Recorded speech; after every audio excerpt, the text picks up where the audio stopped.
أعوذ بالله من الشيطان الرجيم. بسم الله الرحمن الرحيم. الحمد لله رب العالمين، نحمده ونستعينه ونؤمن به ونتوكل عليه، ونعوذ بالله من شرور أنفسنا ومن سيئات أعمالنا. من يهده الله فلا مضل له، ومن يضلل فلا هادي له. نشهد أن لا إله إلا الله وحده لا شريك له، ونشهد أن محمدا عبده ورسوله، أرسله بالهدى ودين الحق ليظهره على الدين كله ولو كره المشركون. اللهم صل وسلم وبارك على رسولك وحبيبك سيدنا محمد، وعلى آل وأصحاب سيدنا ومولانا محمد، وعلى جميع الأنبياء والمرسلين والآل والصحابة أجمعين. أما بعد، فقد قال الله تعالى في القرآن العظيم: أعوذ بالله من الشيطان الرجيم. يا أيها الذين آمنوا إن كثيرا من الأحبار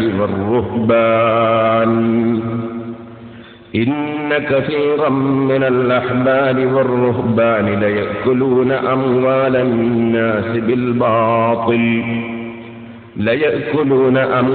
الناس بالباطل ويصدون عن سبيل الله. والذين يكنزون الذهب والفضة ولا ينفقونها في سبيل الله فبشرهم بعذاب أليم. صدق الله العلي العظيم. صدق وبلغ رسوله النبي الكريم، ونحن على ذلك من الشاهدين الشاكرين، والحمد لله رب العالمين. وكل نفس أوهمت تشبيها أوله أو فوض ورم تنزيها. يا رب صل على من حل بالحرم، طه الرسول الذي قد خص بالكرم. يا رب بالمصطفى بلغ مقاصدنا واغفر لنا ما مضى يا واسع الكرم.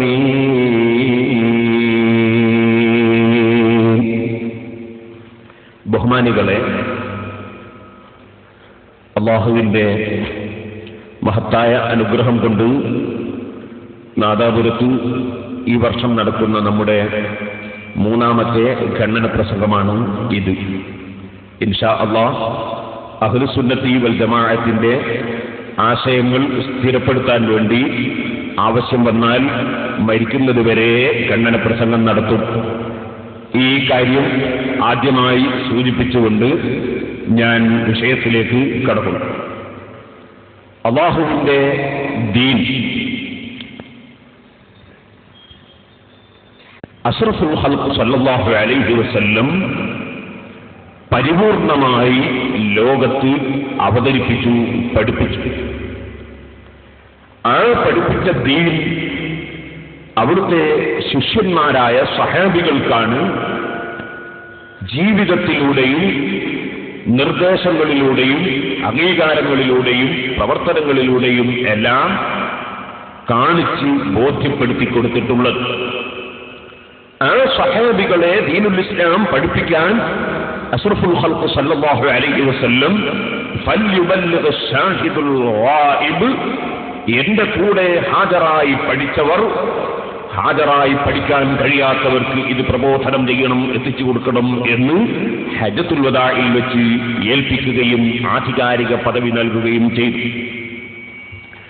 ആ സ്വഹാബത്തിൽ പഠിപ്പിച്ച ദീനുൽ ഇസ്ലാം നബി സല്ലല്ലാഹു അലൈഹി വസല്ലം തങ്ങളിൽ നിന്ന് മനസ്സിലാക്കി സ്വഹാബത്ത് ലോകത്ത് പ്രചരിപ്പിച്ച ദീനുൽ ഇസ്ലാം. ആ ദീനുൽ ഇസ്ലാം മഹാന്മാരായ പണ്ഡിതന്മാർ അതിന്റെ പ്രമാണമായ പരിശുദ്ധ ഖുർആനും നബി സല്ലല്ലാഹു അലൈഹി വസല്ലം തങ്ങളുടെ ഹദീസുകളും സുന്നത്തുകളും മഹാന്മാരായ സ്വഹാബത്തിന്റെയും ആദ്യകാല നൂറ്റാണ്ടിലുള്ള പണ്ഡിതന്മാരുടെ ഏകോപനങ്ങളെയും അതുപോലെ ഇസ്ലാം തന്നെ ഖുർആൻ തന്നെ അംഗീകരിച്ചിട്ടുള്ള ഖിയാസ് എന്ന് പറയുന്ന വ്യക്തമായി പറഞ്ഞതിനോട് വ്യക്തമായി പറയാത്തതിനെ തുലനം ചെയ്ത് നിമിത്തം മുഖേന മതത്തിന്റെ നിയമം കണ്ടെത്തുന്ന ഖിയാസ്, ഈ ഖിയാസ് എന്ന ഈ തെളിവ് മുഖേനയും മഹാന്മാരായ പണ്ഡിതന്മാർ മനസ്സിലാക്കി ലോകത്ത് ധാരാളം ഗ്രന്ഥങ്ങൾ രചിച്ച് രേഖപ്പെടുത്തുകയും ശിഷ്യന്മാര് മുഖേന ഖിയാമത്ത് നാൾ വരെ നിലനിൽക്കുന്ന നിലക്ക് അവർ അതിന്റെ നിയമവ്യവസ്ഥകൾ പഠിപ്പിക്കുകയും മനസ്സിലാക്കി കൊടുക്കുകയും ബോധ്യപ്പെടുത്തുകയും ചെയ്തു. സഹോദരന്മാരെ, അങ്ങനെ ലോകത്ത് ദീൻ പഠിപ്പിച്ച കർമ്മശാസ്ത്രപരമായ രംഗത്ത് പഠിപ്പിച്ച ഇമാമിങ്ങളാണ് 4 മദ്ഹബിന്റെ ഇമാമിങ്ങൾ. അവർക്ക് ശേഷം അവരെ പോലുള്ള പ്രഗത്ഭരായ തികഞ്ഞ പണ്ഡിതന്മാർ ഉണ്ടായിട്ടില്ല. അതുകൊണ്ട് തന്നെ മുസ്ലിം ലോകത്തുള്ള മുഴുവൻ പ്രഗത്ഭരായ പണ്ഡിതരും ഈ 4 മദ്ഹബിന്റെ ഇമാമിങ്ങൾ പഠിപ്പിച്ച കർമ്മശാസ്ത്രങ്ങൾ അവലംബിച്ചുകൊണ്ട് പരിശുദ്ധ ദീനുൽ ഇസ്ലാം മനസ്സിലാക്കുകയും ഉൾക്കൊള്ളുകയും പ്രചരിപ്പിക്കുകയും നടപ്പാക്കുകയും ചെയ്തു. ലോകപ്രശസ്ത ചരിത്രകാരനായ ഇബ്നു ഖൽദൂൻ, അദ്ദേഹത്തിന്റെ മുഖദ്ദിമ ഈ നമ്മുടെ രാജ്യത്ത് തന്നെ മാതൃഭൂമി അതിന്റെ മലയാള വിവർത്തനം പ്രസിദ്ധം ചെയ്തിട്ടുണ്ട്. പക്ഷേ വിവർത്തനം ചെയ്ത ആള് അതിന്റെ ചില ഭാഗങ്ങൾ ഒഴിവാക്കി കളഞ്ഞതുകൊണ്ട് അതിൽ കാണുകയില്ല, മൂലഗ്രന്ഥത്തിൽ കാണും. ഞാൻ മുമ്പൊരിക്കൽ പറഞ്ഞിട്ടുണ്ട്, പരിഭാഷക്കാരെ വിശ്വസിക്കാൻ പറ്റില്ല. ഏതായിരുന്നാലും അദ്ദേഹത്തിന്റെ മുഖദ്ദിമയിൽ രേഖപ്പെടുത്തിയ അറബി ഗ്രന്ഥങ്ങളിൽ കാണാം, ومدعي الاجتهاد لهذا العهد مردود على عقبه مهجور تقليده وقد صار أهل الإسلام اليوم على تقليد هؤلاء الأئمة الأربعة. മുസ്ലിമീങ്ങൾ മുഴുവനും 4 മദ്ഹബിന്റെ ഇമാമിങ്ങളെ സ്വീകരിക്കുക എന്നതിൽ യോജിച്ചിരിക്കുന്നു. അതിൽ മുസ്ലിങ്ങൾക്ക് തർക്കം ഇല്ല.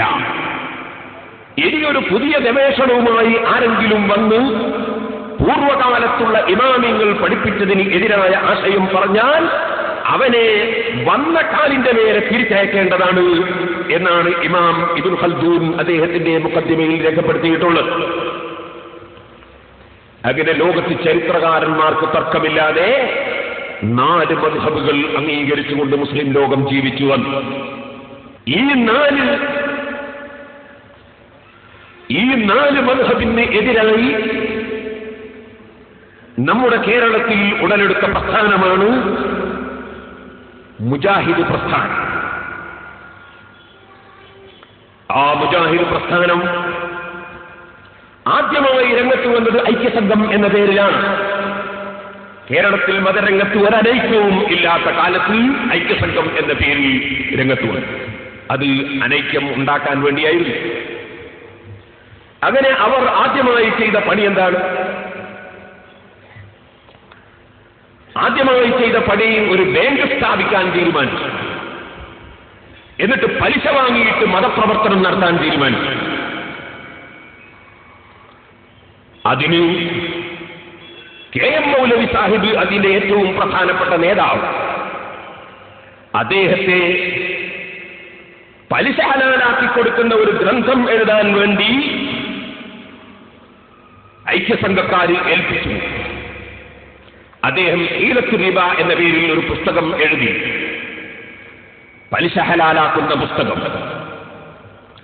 ആ പുസ്തകത്തിന് എതിരായി അൽ അമീൻ പത്രത്തിൽ മുഹമ്മദ് അബ്ദുറഹ്മാൻ സാഹിബ് ശക്തിയായി ലേഖനങ്ങൾ എഴുതി പോരാടി. അങ്ങനെ ബാങ്കിന് ഷെയർ വിരിച്ച് പലിശ മുതൽ കൈവശപ്പെടുത്താൻ വേണ്ടി ശ്രമിച്ച KM മൗലവി സാഹിബും അതിന്റെ അന്നത്തെ നേതാവായ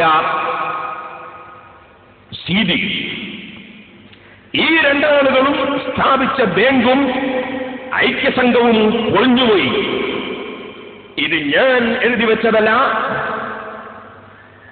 ഇവിടെ മൊയ്ദ് മൗലവി സാഹിബ്, അദ്ദേഹം മുജാഹിദിന്റെ ആശയക്കാരനാണ്, ഒരു കോൺഗ്രസ് നേതാവാണ്. അദ്ദേഹത്തിന്റെ പുസ്തകത്തിൽ ഇത് എഴുതി വെച്ചിട്ടുണ്ട്. സംശയമുള്ള മുജാഹിദുകൾ ഉണ്ടെങ്കിൽ അവർക്കതെടുത്ത് കാണിച്ചു കൊടുക്കും. എന്റെ കൂട്ടുകാരൻ എന്ന പുസ്തകത്തിൽ വളരെ വ്യക്തമായി തന്നെ മുസ്ലിം ഐക്യസംഘത്തെ സംബന്ധിച്ചും KM മൗലവിയുടെ പലിശ വാങ്ങാനുള്ള ഏർപ്പാടിനെ സംബന്ധിച്ചും എഴുതിയത് ഞാൻ നിങ്ങൾക്ക് വായിച്ചു കേൾപ്പിക്കാം. അങ്ങനെയുള്ള ഒരു വിഷമഘട്ടത്തിലാണ് കൊടുങ്ങല്ലൂരിൽ നിന്ന് മുസ്ലിം ഐക്യസംഘം ഉടലെടുത്തത്. ആരംഭത്തിൽ അതിന്റെ ഉദ്ദേശവും പരിധിയും വളരെ പരിമിതമായിരുന്നുവെങ്കിലും താമസം വിന അതൊരു അഖില കേരള മുസ്ലിം സംഘടനയായി രൂപാന്തരപ്പെട്ടു. രാഷ്ട്രീയമായ യാതൊരു പരിപാടിയും അതിനുണ്ടായിരുന്നില്ലെന്ന് ആദ്യമേ വ്യക്തമാക്കപ്പെട്ടു.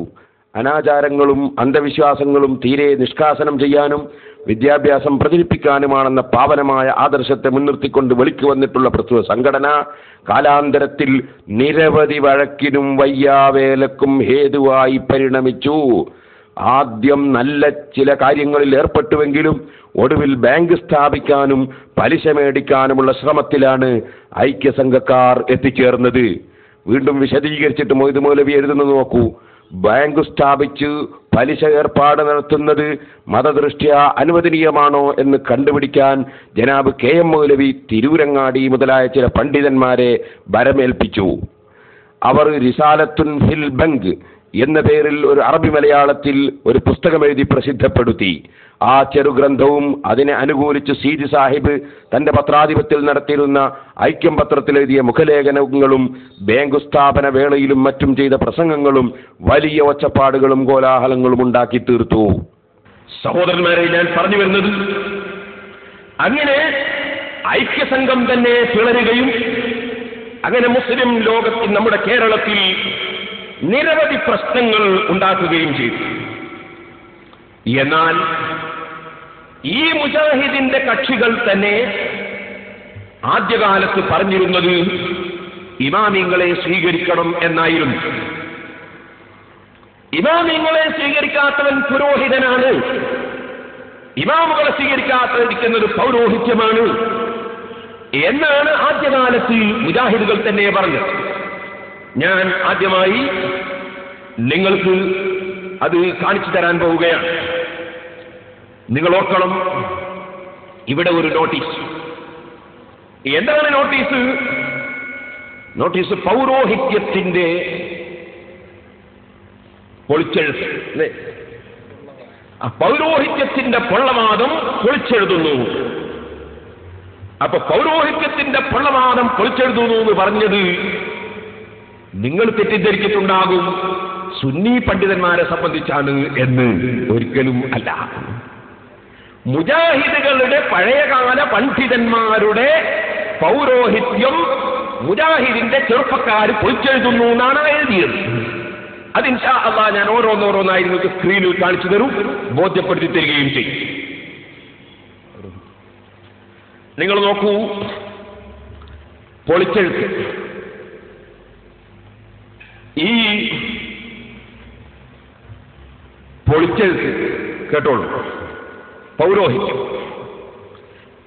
മുജാഹിദിന്റെ KNM പ്രസിദ്ധീകരിച്ച ഖുർആൻ പരിഭാഷ 2ാം വാള്യം 1297 പേജ് നോക്കിയാണ് വായിക്കുന്നത്. കഴിഞ്ഞുപോയ ഏതെങ്കിലും ഇമാമിന്റെ വാക്കുകളിൽ പോലും കാണപ്പെടാത്ത പല പുതിയ മതവിധികളും സ്വാർത്ഥമതികളായ ചില പണ്ഡിതന്മാർ ഒറ്റക്കായും കൂട്ടായും നിർമ്മിച്ചുകൊണ്ടിരിക്കുന്നു. ഒരു വിഭാഗം തങ്ങളുടെ ജീവിതമാർഗം നിലനിർത്തുന്നതിനും ജനമധ്യേ തങ്ങൾക്ക് സ്ഥാനമാനങ്ങൾ നഷ്ടപ്പെടാതിരിക്കുന്നതിനും വേണ്ടിയാണ് ഇത് ചെയ്യുന്നതെങ്കിൽ അത് കള്ളത്തരീക്കത്തേരെ പറ്റി പറഞ്ഞതാണ്. വേറൊരു വിഭാഗം കാലത്തിന്റെ ഒഴുക്കനുസരിച്ച് മതസിദ്ധാന്തങ്ങളിൽ ഒരു പൊളിച്ചെഴുത്ത് നടത്തി ജനസമ്മിതിയും കീർത്തിയും ലക്ഷ്യമാക്കിക്കൊണ്ടാണ് ചെയ്യുന്നത്.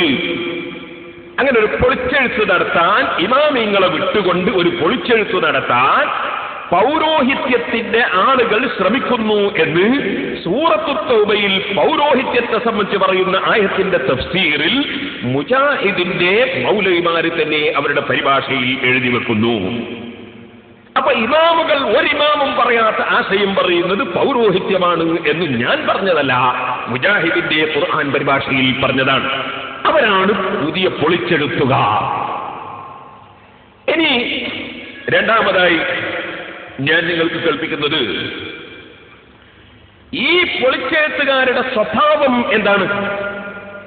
അതും മുജാഹിദിന്റെ അൽമനാർ തന്നെ, മുജാഹിദിന്റെ അമാനി മൗലവിയുടെ പരിഭാഷ തന്നെ പറയുന്നു. അതിന്റെ 2-ാം വാല്യം 1296 പേജിൽ പറയുന്നു പുരോഹിതന്മാരുടെ സ്വഭാവം. ഏതു പാപങ്ങളും ഏതു അക്രമവും ചെയ്യാം, പള്ളിയിലെ അച്ഛന്മാർ പുറത്തു കൊടുക്കുകയേ വേണ്ടൂ എന്നായി. പാതിരിമാർ കൽപ്പിക്കുന്ന ഏതു നിയമവും മതനിയമമായി തീർന്നു. അങ്ങനെ പലതും. ഇതാണ് പുരോഹിതന്മാരുടെ സ്വഭാവം എന്ന് മുജാഹിദിന്റെ പരിഭാഷയിൽ പറയുന്നു. എന്നാൽ അത് വിശദീകരിച്ചുകൊണ്ട് ഇനിയും പറയുന്നത് നോക്കൂ. ഒരു വസ്തുത കൂടി ഇവിടെ ചൂണ്ടിക്കാണിക്കുന്നത് സന്ദർഭോചിതമായിരിക്കും. പുരോഗമനാശയക്കാരെന്ന മൂടുപടം അണിഞ്ഞുകൊണ്ട് ഇസ്ലാമിലെ ധാർമ്മിക മൂല്യങ്ങളെ നിഷ്കാസനം ചെയ്യാൻ ആഗ്രഹിക്കുന്ന ആളുകൾ, അന്ധവിശ്വാസങ്ങൾക്കും അനാചാരങ്ങൾക്കും എതിരെ ശബ്ദമുയർത്തുന്ന ചില ആളുകൾ തന്നെയും വിരോധിക്കപ്പെട്ട സന്യാസത്തിൽ ഉൾപ്പെടാത്ത പലതിനെയും അതിൽ ഉൾപ്പെടുത്തിക്കൊണ്ട് സംസാരിക്കുന്നത് ഇക്കാലത്ത് കാണാറുണ്ട്. സുന്നത്ത് നമസ്കാരങ്ങൾ, ദിക്ർ, ദുആ, സലാത്ത്, ഖുർആൻ പാരായണം, സുന്നത്ത് നോമ്പ് ആദിയായ ആരാധനാ കർമ്മങ്ങൾ ആചരിക്കുന്നത് പോലും വിരോധിക്കപ്പെട്ട സന്യാസത്തിൽ ഉൾപ്പെടുത്തിക്കൊണ്ട് അവയെ പരിഹാസ്യമാക്കി തള്ളുകയും അത്തരം കർമ്മങ്ങൾ നിർവഹിക്കുന്നവരെ പഴഞ്ചന്മാരും സന്യാസികളുമായി ചിത്രീകരിക്കുകയും ചെയ്യുക അവരുടെ പതിവാണ്. ഇങ്ങനെ നമ്മൾ ദിക്റും ദുആയൊക്കെ നടത്തുന്ന ആളുകളെ പഴഞ്ചന്മാരായി ചിത്രീകരിക്കൽ ഈ പുരോഹിതന്മാരുടെ പരിപാടിയാണ് എന്നും മുജാഹിദിന്റെ പരിഭാഷയിൽ തന്നെ പറയുന്നു. അതിന്റെ പുറമെ തെറ്റ് ചെയ്താൽ അവർ ഏറ്റെടുക്കും, പുറത്തു കൊടുക്കും. അതും പുരോഹിതന്മാരുടെ സ്വഭാവമാണ്. എന്നാൽ ഇനി നിങ്ങൾ നോക്കൂ, മുജാഹിദുകൾ അവർ പറയുന്നത് തെറ്റ് നിങ്ങൾ പേടിക്കേണ്ടതില്ല, മൗലവിമാരായി ഞങ്ങൾ ഏറ്റെടുത്തോളും ആഖിറത്തിൽ നിന്നാണ്. അത് ഞാൻ വെറുതെ പറയുകയല്ല, നിങ്ങൾക്കോളൂ. മുജാഹിദ് പ്രസ്ഥാനത്തിലെ ഭിന്നിപ്പ് കാരണങ്ങളും വസ്തുതകളും പ്രസിദ്ധീകരണം അൽ അൻവാർ പബ്ലിക്കേഷൻ, കുനിയിൽ, മലപ്പുറം ജില്ല. ഇതിൽ ഞാൻ വായിച്ചു കേൾപ്പിക്കാം. മുജാഹിദുകൾ തന്നെ എഴുതുകയാണ്.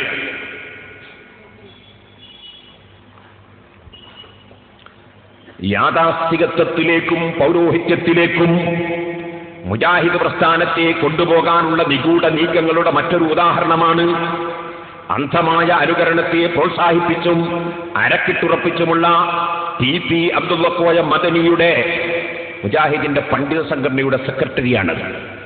TP അബ്ദുള്ള കോയ മദനിയുടെ 23/6/2002 കോഴിക്കോട് സംഘടിപ്പിച്ച കേരള ജംഇയ്യത്തുൽ ഉലമാ യോഗത്തിലെ പ്രസംഗം അതിപ്രകാരം കേൾക്കാം. കേട്ടോളൂ. മുജാഹിദിന്റെ സെക്രട്ടറി പറയുകയാണ്, കേട്ടോളൂ. നേതൃത്വത്തെ അംഗീകരിക്കാൻ നാം തയ്യാറാവുക. പ്രസിഡന്റാ, പ്രസിഡന്റോ സെക്രട്ടറിയോ ആരും വേണ്ട, ഔദ്യോഗിക ഭാരവാഹിയാണ്. ഇനിയിപ്പോ അതിന് മസാല കണ്ട. നേതൃത്വത്തെ അംഗീകരിക്കാൻ നാം തയ്യാറാവുക. നേതൃത്വമെടുത്ത തീരുമാനങ്ങൾ തെറ്റാണെങ്കിൽ, ഇതിന്റെ മൗലവിമാര് പറയാം, നേതൃത്വത്തെ അംഗീകരിക്കാൻ നാം തയ്യാറാവുക. നേതൃത്വമെടുത്ത തീരുമാനങ്ങൾ തെറ്റാണെങ്കിൽ ആ തെറ്റ് നേതൃത്വത്തിന് വിടുക. പരലോകത്ത് അള്ളാഹുവിന്റെ മുന്നിൽ എത്തുമ്പോൾ, റബ്ബേ ഈ നേതൃത്വം പറഞ്ഞതിന്റെ അടിസ്ഥാനത്തിലാണ് ഞങ്ങൾ അതിനെ പിന്തുടർന്നത്. ഞങ്ങൾക്ക് അറിഞ്ഞുകൂടായിരുന്നു, ഈ പണ്ഡിതന്മാരാണ് ഞങ്ങളെ വഴിപിഴപ്പിച്ചത് എന്ന് നിങ്ങൾ പറയുക. അത് ഏറ്റെടുക്കാൻ കേരള ജംഇയ്യത്തുൽ ഉലമ തയ്യാറായിരിക്കും എന്ന് ഞാൻ പ്രഖ്യാപിക്കട്ടെ. അങ്ങനെ തെറ്റ് ചെയ്തിട്ട് നരകത്ത് കിടക്കുമ്പോൾ നിങ്ങൾ പറഞ്ഞാൽ മതി, എന്ത് മൗലവിമാരി പറ്റിച്ചതാണ്, അപ്പൊ ഞങ്ങൾ ഏറ്റെടുത്തോളൂ എന്നാണ് TP അബ്ദുള്ള കോയ മദനി പറയുന്നത്. തെറ്റായാലും ശരിയായാലും നിങ്ങൾ ഈ ഉലമാ സംഘടനയിലേക്ക് അതിന്റെ കുറ്റം ഇട്ടേക്കുക, നിങ്ങൾ സംഘടനയെ അനുസരിക്കുക. ഇത് മുജാഹിദുകൾ രണ്ടായി പിരിയുമ്പോൾ ഒന്നിച്ചു ചേർന്ന യോഗത്തിൽ അദ്ദേഹം പ്രസംഗിച്ച പ്രസംഗമാണ്. ഇത് മുജാഹിദുകൾ തന്നെ പ്രസിദ്ധീകരിച്ചതാണ്. അപ്പൊ മൗലവിമാര് ശരിയായ പൗരോഹിത്യം, തെറ്റ് നിങ്ങൾ ചെയ്തോളൂ, ഞങ്ങൾ ഏറ്റെടുത്തോളും, ഞങ്ങൾ ആഖിറത്തിൽ ഞങ്ങൾ ആയിക്കോളും എന്നാണ് പറയുന്നത്. ഈ പൗരോഹിത്യം സഹോദരന്മാരെ നിങ്ങൾ മനസ്സിലാക്കണം. ഈ പൗരോഹിത്യം പൊളിച്ചെഴുതേണ്ടത് തന്നെ അല്ലേ? അതിൻഷാ അല്ലാഹ് നാദാവർക്ക് വെച്ച് തന്നെ പൊളിച്ചെഴുതും. ഈ പൗരോഹിത്യം അനുവദിക്കുകയില്ല. ഇനി എനിക്ക് നിങ്ങളോട് പറയാനുള്ളത്, ഇവര് പറയുന്നു പൊളിച്ചെഴുതിയത് എവിടെയൊക്കെയാണെന്നറിയോ? ഒരു വലിയ പൊളിച്ചെഴുത്ത് നടത്തിയത് അള്ളാഹുവിനുള്ള വിശ്വാസത്തിലാണ്. നിങ്ങൾ മനസ്സിലാക്കണ്ട, ഇത് ഒരു കൊള്ളിക്കാകിന്റെ മസലയാണ്, അല്ലെങ്കിൽ ഒരു കൊപ്പരയുടെ മസലയാണ്. അല്ല, ലോകത്തിന്റെ മുഴുവനും സൃഷ്ടാവും നിയന്താവുമായ ലോകസൃഷ്ടാവായ അള്ളാഹുവിനെ സംബന്ധിച്ച് മുസ്ലിങ്ങൾ ഇന്ന് വരെ വിശ്വസിച്ചു വന്ന വിശ്വാസം, നുസമ്മില്ലാഹ ശൈഅൻ ലാ കൽഅശ്യാ വദാതൻ അൻ ജിഹാദിസ് ഇത്തിഖാലി. അല്ലാഹു സ്ഥലകാലതീതനാണ്. അള്ളാഹുവിനെ കുറിച്ച് മേലെയെന്നോ താഴെയെന്നോ ഭൂമിയിലെന്നോ ആകാശത്തിലെന്നോ എല്ലാ സ്ഥലത്തും പരന്നു കിടക്കുന്നുവെന്നോ അള്ളയില്ലെന്നോ ഒന്നും വിശ്വസിക്കാനും പറയാനും പാടില്ല. അള്ളാഹുവിന് മേൽഭാഗം, താഴ്ഭാഗം, പിൻഭാഗം, മുൻഭാഗം, വലതുഭാഗം, ഇടതുഭാഗം, ഇങ്ങനെ ഭാഗങ്ങളില്ല. അവൻ പൂർണ്ണമായും സൃഷ്ടികളിൽ നിന്ന് വ്യത്യസ്തനാണ്. ലൈസ കമിസ്ലിഹി ശൈഉൻ വഹുവസ് സമീഉൽ ബസീർ. അല്ലാഹുവിനെ പോലെ ഒരു വസ്തുവും ഇല്ല. വലം യകുൽ ലഹു കുഫുവൻ അഹദ്. അല്ലാഹുവിന് തുല്യമായ ഒരാളും ഇല്ല. അവൻ സർവ്വ സൃഷ്ടികളിലും വ്യത്യസ്തമാണ്. അതേ, നിങ്ങൾക്ക് അല്ലാഹുവിനെ സംബന്ധിച്ച് എന്തു തന്നെ മനസ്സിൽ ഉദിച്ചു വന്നാലും കുല്ലുമാ ഖതറ ബിദാലിക ഫല്ലാഹു സുബ്ഹാനഹു വതആല അലാ ഖിലാഫി ദാലിക. നിങ്ങളെ മനസ്സിൽ ഉദിക്കുന്നത് പോലെ ഒന്നുമല്ല അല്ലാഹു തആല. അവൻ പൂർണ്ണമായി സൃഷ്ടികളിൽ നിന്ന് വ്യത്യസ്തനാണ്. ഇത് ലോകത്തുള്ള എല്ലാ പണ്ഡിതന്മാരും പഠിപ്പിച്ചതാണ്, മുജാഹിദും പഠിപ്പിച്ചതാണ്. പക്ഷേ ഇപ്പോൾ അത് മാറ്റിപ്പൊളിച്ച് എഴുതി അല്ലാഹു ആകാശത്തിൽ അർശിന്റെ മുകളിൽ ഉപവിഷ്ടനാണ്. പടച്ചവന് കൈകാലുകളെന്ന അവയവങ്ങളുണ്ട്. പടച്ചവൻ രാത്രിയിൽ ഇറങ്ങുകയും കയറുകയും ചെയ്യുന്നുണ്ട് എന്നൊക്കെ പടച്ചവനെ സംബന്ധിച്ച് പറയാൻ തുടങ്ങിയത് മുജാഹിദുകൾ തന്നെ. അത് അള്ളാഹുവിനെ കുറിച്ചുള്ള വിശ്വാസം പൊളിച്ചെഴുതിയതാണ്. ഞാൻ രണ്ടും നിങ്ങൾക്ക് കാണിക്കുന്നു, ശ്രദ്ധിക്കുക. മുജാഹിദിന്റെ ഖുർആൻ പരിഭാഷ 1-ാം വാള്യത്തിൽ അതാ അമാനി മൗലവി തന്നെ കേരള നദ്വത്തുൽ മുജാഹിദീൻ പ്രസിദ്ധീകരിച്ച ആ പരിഭാഷയിൽ അമാനി മൗലവി തന്നെ പഴയ കാലത്ത് എഴുതി വെക്കുന്നു, അള്ളാഹുവിനെ സംബന്ധിച്ച് നമ്മൾ പറയും പോലെ ഏതെങ്കിലും ഭാഗവുമായോ പ്രദേശവുമായോ അവന് പ്രത്യേകം അടുപ്പവും ബന്ധവും ഇല്ല. അതിനാൽ അവന് ചെയ്യുന്ന ആരാധനാ കർമ്മങ്ങളിലും പ്രാർത്ഥനകളിലും ഇന്ന ഭാഗത്തേക്ക് തിരിഞ്ഞുകൊണ്ടായെങ്കിലേ അവന്റെ ആഭിമുഖ്യവും ശ്രദ്ധയും അതിലുണ്ടാവുകയുള്ളൂ എന്നില്ല. അവൻ ഏതെങ്കിലും സ്ഥലത്തോ ഭാഗത്തോ പരിമിതമായുള്ളവൻ അല്ല. ഏതെങ്കിലും ഒരു സ്ഥലത്തോ ഭാഗത്തോ പരിമിതമായുള്ളവൻ അല്ല എന്ന് മുജാഹിദിന്റെ ഖുർആൻ പരിഭാഷയിൽ, കേരള നദ്വത്തുൽ മുജാഹിദീൻ പ്രസിദ്ധീകരിച്ച ഖുർആൻ പരിഭാഷയിൽ 1-ാം വാള്യം 233-ാമത്തെ പേജിൽ പറയും.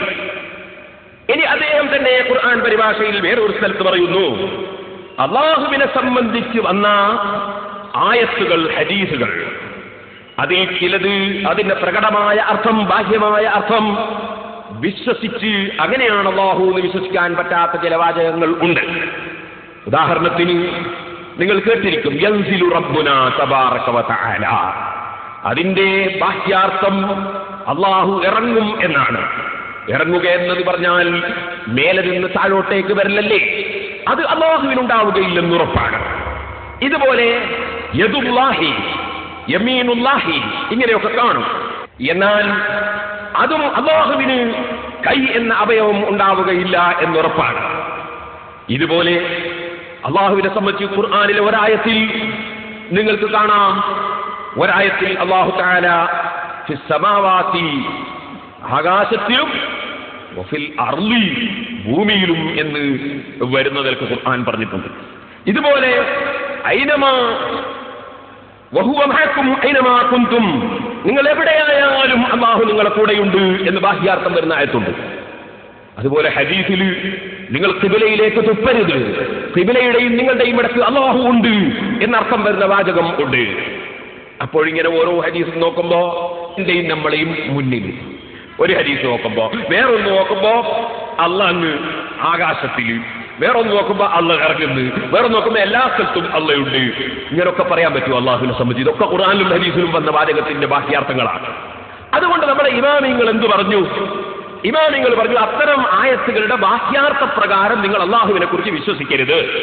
അല്ലാഹുവിനെ കുറിച്ച് നിങ്ങൾ ഇങ്ങനെ വിശ്വസിക്കുക: അല്ലാഹുവിന് സ്ഥലമില്ല, അല്ലാഹുവിന് സ്ഥലത്തിന്റെ ആവശ്യമില്ല, അല്ലാഹുവിന് അവയവങ്ങളില്ല, അല്ലാഹുവിന് ശരീരമില്ല, അല്ലാഹുവിന് ഭാഗങ്ങളില്ല എന്ന് വിശ്വസിക്കുക. ഇങ്ങനെ നമ്മുടെ പണ്ഡിതന്മാരൊക്കെ നമ്മളെ പഠിപ്പിച്ചു. എന്നാൽ ഇത്തരം ആയത്തുകളെ സംബന്ധിച്ച് നമ്മൾ ഒന്നും പറയേണ്ട, നമുക്ക് അതിന്റെ അർത്ഥം അറിയില്ല എന്ന് പറഞ്ഞ് ഒഴിഞ്ഞു കളഞ്ഞാൽ മതി, അതിന്റെ ഉദ്ദേശം അറിയില്ല എന്ന് പറഞ്ഞ് ഒഴിഞ്ഞു കളഞ്ഞാൽ മതി. ഇങ്ങനെയാണ് ഒരു കൂട്ടം പണ്ഡിതന്മാർ വിവരിച്ചത്. ഒരു കൂട്ടം പണ്ഡിതന്മാർ പറഞ്ഞു അതിന് അല്ലാഹുവിനോട് അനുയോജ്യമായ വ്യാഖ്യാനം വ്യാഖ്യാനിക്കണം എന്ന് പറഞ്ഞു. ഉദാഹരണത്തിന് അല്ലാഹുവിന്റെ കൈ എന്ന് പറഞ്ഞാൽ അല്ലാഹുവിന്റെ കൈ എന്ന് ബാഹ്യമായ അർത്ഥം വരുന്ന ആയത്തിലും ഹദീസിലും അല്ലാഹുവിന്റെ ശക്തി എന്നർത്ഥം പറയാം. നമ്മൾ സാധാരണ പറയാറുണ്ടല്ലോ, അത് അയാളെ കൈവശത്തിലാണ്, അയാളെ കൈയിനുള്ളിലാണ് എന്നല്ലല്ലോ, അയാളെ അധികാരത്തിലാണ്. അപ്പൊ അധികാരം, അതുപോലെ അതിൻ്റെ ഉള്ളിൽ അയാളെ കൈയുണ്ട് എന്ന് പറയാറുണ്ട്. എന്നാൽ അദ്ദേഹത്തിന്റെ ശക്തിയുണ്ട്, കഴിവുണ്ട് എന്നാണ്. അയാൾ വലിയ കൈയുള്ള ആളാണെന്ന് പറയാറുണ്ട്. അതിനർത്ഥം ഇതാണ്. ഇതുപോലെ നമ്മൾ ചിലപ്പോൾ പറയാറുണ്ട്, ഒരു ഉദ്യോഗസ്ഥനെ സംബന്ധിച്ച് അത് മേലെ എന്നുള്ള ഓർഡറാണ്, താഴെയുള്ള ഉദ്യോഗസ്ഥൻ പറയാൻ. വാസ്തവത്തിൽ താഴെയുള്ള ഉദ്യോഗസ്ഥൻ താമസിക്കുന്നത് മേലെ റൂമിലാണ്. അപ്പൊ മേലെ എന്നുള്ള ഓർഡറാണ് എന്ന് പറഞ്ഞാൽ അതുകൊണ്ട് ഉദാഹരണത്തിന് ചോടേ റൂമിൽ DIG ഇരിക്കുന്നു, മേലെ റൂമിൽ പിന്നെ SI ഇരിക്കുന്നു. SI മേലെ റൂം എന്നാ പറയുന്നത്. എന്താ പറയുന്നത്? മേലെ എന്നുള്ള ഓർഡറാണ്, എന്നാ DIGന്റെ ഓർഡറാണ്. അപ്പൊ അതിനർത്ഥം DIG മേലെ റൂമിലാണ് എന്നല്ല. ഇതുപോലെ നമുക്ക് തന്നെ സാധാരണ നമ്മുടെ ജീവിതത്തിൽ നമുക്കറിയുന്ന സംഗതികൾ ധാരാളം ഉണ്ട്. അതുകൊണ്ട് അല്ലാഹുവിനെ സംബന്ധിച്ച് വന്ന വാചകങ്ങൾ ആ രൂപത്തിൽ വ്യാഖ്യാനിക്കേണ്ടതാണ് എന്ന് ഒരു കൂട്ടം പണ്ഡിതന്മാർ. ഈ രണ്ട് നിലക്കാണ് ലോക മുസ്ലിങ്ങൾ മനസ്സിലാക്കുക. ഇത് മൗലവിയും പറയുന്നത് നോക്കോളൂ. കേരള നേതൃത്വ മുജാഹിദിന്റെ പരിഭാഷയിൽ മൗലവിയും ഇതേ കാര്യം തന്നെ പറയുന്നു. അള്ളാഹുവിന്റെ മുഖം വജുഹുല്ലാഹി, അള്ളാഹുവിന്റെ കൈ യദുല്ലാഹി എന്നൊക്കെ ഖുർആനിലോ ഹദീസിലോ പ്രയോഗിച്ചു കാണുമ്പോൾ അതിനൊന്നും സ്വന്തം വകയായി വ്യാഖ്യാനങ്ങൾ നൽകാതെ വാക്കിന്റെ അർത്ഥം നമുക്കറിയാം, അതിന്റെ യാഥാർത്ഥ്യം എന്താണെന്ന് നമുക്കറിഞ്ഞുകൂടാ എന്ന് പറയലാണ് മുൻഗാമികളായ മഹാന്മാരുടെ പതിവ്. അവരതിൽ വിശ്വസിക്കുകയും യാഥാർത്ഥ്യം അള്ളാഹുവിനറിയാമെന്ന് വെച്ച് വിട്ടേക്കുകയും ചെയ്യും. പിൻഗാമികളിൽ പലരും സന്ദർഭത്തിനൊത്ത് അവർക്ക് ചില വ്യാഖ്യാനം നൽകുകയാണ് പതിവ്. രണ്ട് കൂട്ടരുടെയും ലക്ഷ്യം അള്ളാഹുവിന് സൃഷ്ടികളോട് വല്ല വിധത്തിലും സാമ്യത തോന്നിപ്പിക്കുന്ന അർത്ഥം ആ വാക്കുകൾക്ക് കൽപ്പിക്കാതിരിക്കുക എന്നുള്ളതത്രേ. കൂടുതൽ സുരക്ഷിതമായ മാർഗം മുൻഗാമികളുടേതാണ് താനും. ബാഹ്യാർത്ഥം നോക്കുമ്പോൾ സൃഷ്ടിഗുണങ്ങളോട് സാമ്യത തോന്നിക്കുന്ന ഇത്തരം വാക്കുകൾ ഉപയോഗിക്കപ്പെട്ടിട്ടുള്ള ഖുർആൻ വചനങ്ങളുടെയും നബി വചനങ്ങളുടെയും ശൈലിയും സന്ദർഭവും പരിശോധിച്ചാൽ തന്നെ ഒരു പക്ഷേ വാക്കുരൂപത്തിൽ നിർവചിക്കുവാൻ വിഷമമുണ്ടാകാമെങ്കിൽ പോലും അവയുടെ സാരം ഇന്നതാണെന്ന് ഏറെക്കുറെ ഓരോരുത്തർക്കും അവരവരുടെ സ്ഥിതി അനുസരിച്ച് മനസ്സിലാക്കാവുന്നതുമായിരിക്കും. ഇങ്ങനെയാണ് അമാനി മൗലവി ഖുർആൻ പരിഭാഷയിൽ നേരത്തെ എഴുതിയത്. എന്നാൽ ഇപ്പോൾ മൗലവിമാരത് പൊളിച്ചെഴുതി. ഇപ്പൊ മൗലവിമാരെന്താ പറയുന്നത്? അങ്ങനെ നമ്മക്ക് അറിഞ്ഞൂടാന്ന് പറഞ്ഞ് വിട്ടാലൊന്നും പറ്റൂല, അതുപോലെ അങ്ങനെ അള്ളാഹിനോട് യോജിച്ച വ്യാഖ്യാനം കൊടുത്താലും പറ്റൂല. പിന്നെന്താ വേണ്ടത്? പടച്ചവൻ അർശിന്റെ മുകളിൽ ഇരിക്കുകയാണ്, പടച്ചവൻ ആകാശത്തിലാണ്, പടച്ചവന് സ്ഥലം ഉണ്ട് എന്നിങ്ങനെ തുടങ്ങിയിട്ട് പടച്ചവനെ സംബന്ധിച്ച് അങ്ങനെ പറഞ്ഞാലേ പറ്റുള്ളൂ, എന്നാലേ മുസ്ലിം ആവുള്ളൂ എന്നാണ് ഇപ്പോൾ പറയുന്നത്. നോക്കിക്കോളൂ, 2005 ഏപ്രിൽ അൽമനാറ്, 2005 ഏപ്രിൽ മാസത്തെ അൽമനാറ്. ഈ അൽമനാറിൽ നിങ്ങൾക്ക് കാണാം, നേരത്തെ മൗലവിമാർ, വലിയ മൗലവിമാർ പറഞ്ഞത് പൊളിച്ചെഴുതിക്കൊണ്ട് പുതിയ മൗലവിമാർ ഇപ്പോൾ അള്ളാഹുവിനെ പരിചയപ്പെടുത്തുന്നു. എങ്ങനെയാണ് പരിചയപ്പെടുത്തുന്നത്? ഞാൻ നിങ്ങൾക്ക് കാണിച്ചു തരാം. അള്ളാഹു സൃഷ്ടികളിൽ നിന്നെല്ലാം വേറിട്ട് തന്റെ ദാത്തോടുകൂടി സിംഹാസനത്തിൽ ഉപവിഷ്ടനാണെന്നാണ്. അപ്പൊ അള്ളാഹു അവന്റെ ദാത്തോടുകൂടി സിംഹാസനത്തിൽ ഉപവിഷ്ടനാണ്. നേരത്തെ മൗലവി പറഞ്ഞതോ പ്രത്യേകം ഒരു സ്ഥലത്ത് അല്ല, അത് മാറ്റി പടച്ചവനെ പറ്റി പൊളിച്ചെഴുതി. അതെ, അള്ളാഹു ഒരു സ്ഥലത്ത് ഉപവിഷ്ടനാണ് എന്നാക്കി. പിന്നെയോ, പിന്നെ ഇതിൽ പറയുന്നു, കണ്ടോ ഹെഡിങ്, അള്ളാഹു എവിടെ? ഒരു ഹെഡിങ്. ഇതിനെ സംബന്ധിച്ചാണ് ഞാൻ പറഞ്ഞത്, പുതിയാപ്പള്ള കാണാനിട്ട് അമ്മോശൻ പരിചയം കൊടുത്ത പോലെ ഉണ്ട്. അള്ളാഹു എവിടെ? എന്നിട്ടോ ഇതിൽ പറയാണ്, അള്ളാഹു അർശിന് മുകളിൽ, അള്ളാഹു സിംഹാസനത്തിൽ ഉപവിഷ്ടനാണെന്നാണ് ഖുർആൻ സൂചിപ്പിക്കുന്നത്. പിന്നെ അതിന്റെ ശേഷം അള്ളാഹു ആകാശത്തിൽ, അള്ളാഹു ആകാശത്താണെന്നുള്ളതിന് വിശുദ്ധ ഖുർആനിൽ ഒരുപാട് ആയത്തുകൾ കാണാൻ സാധിക്കും. ഇങ്ങനെയാണ് ഇപ്പോഴത്തെ വാദം. ആദ്യം മൗലവിമാര് അവരെ ഭാഷയിലൊക്കെ എഴുതിയത് ഈ അർറഹ്മാനു അലൽ അർശി ഇസ്തവാ പോലെയുള്ള ആയത്തുകൾക്ക് അർത്ഥം നമുക്കതിന്റെ പൊരുൾ അറിയില്ല. അതിന്റെ ബാഹ്യാർത്ഥം നമുക്കറിയാം, പക്ഷേ അതനുസരിച്ച് വിശ്വസിക്കാനും പാടില്ല. അള്ളാഹുവിനെ സംബന്ധിച്ച് അതനുസരിച്ച് വിശ്വസിക്കാൻ പാടില്ല. കാരണം ബാഹ്യാർത്ഥ പ്രകാരം വേറെയും പല ആയത്തുകളും ഉണ്ട്, അത് വ്യാഖ്യാനിച്ചേ പറ്റൂ. ഇങ്ങനെയാണ് മുമ്പ് പറഞ്ഞത്, ഇപ്പൊ അത് മാറ്റി. ഇനി നിങ്ങൾക്ക് ഞാനൊന്ന് കാണിച്ചു തരാം. അതുകൊണ്ട് കഴിഞ്ഞില്ല. മൗലവിമാര് ഇപ്പൊ പറയുന്ന വ്യാഖ്യാനം അത് പാടേ ഇല്ലാന്ന് കേട്ടോളൂ. അൽമനാറ് 2004 ജൂലൈ 2004 ജൂലൈയിലെ അൽമനാറിൽ പറയുന്നു 33-ാം പേജിൽ വ്യാഖ്യാനിക്കാൻ പാടില്ല. കേട്ടോളൂ, അള്ളാഹുവും അവന്റെ ദൂതനും അള്ളാഹുവിനെ കുറിച്ച് എന്ത് പറഞ്ഞു തന്നുവോ അത് അങ്ങനെ തന്നെ വിശ്വസിക്കുകയാണ് വേണ്ടത്. അതിന്റെ ബാഹ്യാർത്ഥം വിട്ട് അതിന്റെ പൊരുൾ തേടി പോവാനോ അതിനെ വ്യാഖ്യാനിച്ച് ഒപ്പിക്കാനോ പാടുള്ളതല്ല. വ്യാഖ്യാനിക്കാനേ പാടില്ല എന്നാണ് ഇപ്പോഴത്തെ നിയമം. എന്നാ നിങ്ങൾക്കൊരു രസം കേൾക്കണം. ഇവർ വ്യാഖ്യാനിക്കേണ്ടി വന്നു. എവിടെ? ഒരായത്തിൽ. അതും ഞാൻ അൽമനാർ തന്നെ വായിക്കുന്നത്. വ്യാഖ്യാനിക്കാൻ പാടില്ല എന്ന് പറഞ്ഞവർ വ്യാഖ്യാനിക്കുന്നതാ ഇനി വായിക്കുക ചെയ്യുന്നത്. കേട്ടോളൂ, അള്ളാഹു പറയുന്നു, വഹുവ മഅക്കും ഐനമാ കുന്തും, നിങ്ങൾ എവിടെയായിരുന്നാലും അവൻ നിങ്ങളോടൊപ്പമുണ്ട്. ഹദീദ് സൂറത്ത് 4-ാമത്തെ ആയത്ത്. ഈ ആയത്തിനെ വ്യാഖ്യാനിക്കുന്നത് കേട്ടോളെ മുജാഹിദീങ്ങൾ. എന്നാൽ ഈ ആയത്ത് വിശദീകരിച്ചുകൊണ്ട് പ്രമുഖ ഖുർആൻ വ്യാഖ്യാതാക്കൾ പറയുന്നത് ഇപ്രകാരമാകുന്നു. ഇതുവരെ പറഞ്ഞ വ്യാഖ്യാനം പാടില്ല. ഇപ്പൊ പറയുന്നത് അയനമാക്കുന്നല്ല ആയത്ത് വിട്ട് വന്നപ്പോ നിങ്ങൾ എവിടെയുണ്ടോ അവിടെ അള്ളയുണ്ട് എന്ന് ബാഹ്യാർത്ഥം വരുന്ന ആയത്ത് വന്നപ്പോ വ്യാഖ്യാനിക്കാതെ നിവൃത്തിയില്ല മൗലവിമാർക്ക്. ഇപ്പൊ മൗലവിമാര് തോറ്റിട്ട് വ്യാഖ്യാനം എഴുതുകയാണ്. കേട്ടോളൂ, എന്നാൽ ഈ ആയത്ത് വിശദീകരിച്ചുകൊണ്ട് പ്രമുഖ ഖുർആൻ വ്യാഖ്യാതാക്കൾ പറയുന്നത് ഇപ്രകാരമാകുന്നു. അവൻ നിങ്ങളെ നിരീക്ഷിക്കുന്നു. നിങ്ങൾ എവിടെയായിരുന്നാലും എങ്ങനെയായിരുന്നാലും നിങ്ങളുടെ പ്രവർത്തനങ്ങൾ അവൻ കാണുന്നു. എല്ലാവരും അവന്റെ കാഴ്ചക്കും കേൾവിക്കും അറിവിനും വിധേയമാണ്. തഫ്സീർ ഇബ്നു കസീർ. അപ്പൊ നിങ്ങൾ എവിടെയായാലും അള്ളാഹു ഉണ്ട് എന്ന് പറഞ്ഞാൽ അതിന്റെ അർത്ഥം നിങ്ങൾ എവിടെയായാലും അള്ളാഹു നിങ്ങളെ വീക്ഷിക്കുന്നു, നിങ്ങളെ കാണുന്നു എന്ന് വ്യാഖ്യാനം. വ്യാഖ്യാനം പാടില്ല എന്ന് പറഞ്ഞിട്ടാ തുടങ്ങിയത്. വ്യാഖ്യാനിച്ചിട്ടാ പിന്നെ അവസാനം പോയി നിർത്തിയത്. കാരണം വ്യാഖ്യാനിക്കാതെ ഖുർആനിലെ ആയത്തുകൾ മുഴുവനും സ്വീകരിക്കാൻ ഒരു മുസ്ലിമിന് കഴിയില്ല, ഹദീസുകൾ സ്വീകരിക്കാൻ കഴിയില്ല. അതുകൊണ്ടാണ് നമ്മളെ ഇമാമിയങ്ങൾ വ്യാഖ്യാനിക്കുന്നതിലേക്ക് പോയത്. ഇനി നിങ്ങൾ നോക്കൂ, നിങ്ങൾ കണ്ടില്ലേ ബഹുമാനപ്പെട്ട ഉമർ ഖാദി റഹിമഹുല്ലാ ബഹുമാനപ്പെട്ട ഒരു വെളിയങ്കോട് നിന്ന് നഫായിസ് ദുറർ ഉണ്ടാക്കിയപ്പോ അന്ന് തന്നെ പറഞ്ഞില്ലേ, റബ്ബുൻ അലൽ അർശി ഇസ്തവാ വകദാ ദുകിർ മുതശാബിഹാത്തുൻ ഫിൽ കിതാബി വഫിൽ ഖബർ. റബ്ബുൻ അലൽ അർശി ഇസ്തവാ, അർറഹ്മാനു അലൽ അർശി ഇസ്തവാ തുടങ്ങിയ ആയത്തുകളുണ്ട്. മുതശാബിഹാത്തുൻ, അത് മുതശാബിഹായ ആയത്തുകളാണ്. ഫിൽ കിതാബി വഫിൽ ഖബർ, അത് ഖുർആനിലുമുണ്ട് ഹദീസിലുമുണ്ട് മുത്തശാബിഹുകൾ. മുത്തശാബിഹിന്റെ സ്വഭാവം എന്താണ്? അലിഫ് ലാം മീം, അതിന്റെ പൊരുൾ നമുക്കറിയില്ല. ഇതുപോലെ മുത്തശാബിഹ്. എന്നാൽ ചിലർ അതിനോട് അനുയോജ്യമായ വ്യാഖ്യാനം പറഞ്ഞവരുണ്ട്. അനുയോജ്യമായ വ്യാഖ്യാനം പറയാം. ഇത് തന്നെ അല്ലാഹു യൻസിലു ഫിസ് സമാ വഖത സഹർ വകദാ യമീനുല്ലാഹി ഹാദാ കൽ ഹജർ.